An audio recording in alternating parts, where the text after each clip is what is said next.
सर्व शेतकऱ्यांना एक महत्त्वाची सूचना। नमस्कार, मी जयराम कदम, ITC प्रतिनिधी, ITC मार्समध्ये आपल्या सर्वांचे सहर्ष स्वागत करतो।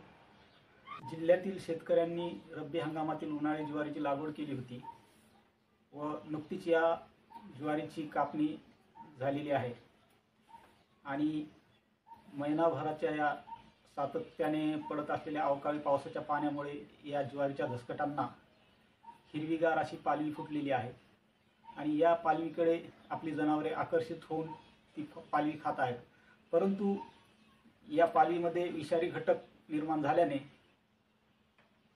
जनावरांना करळ लागून मृत्यू होण्याची शक्यता असते।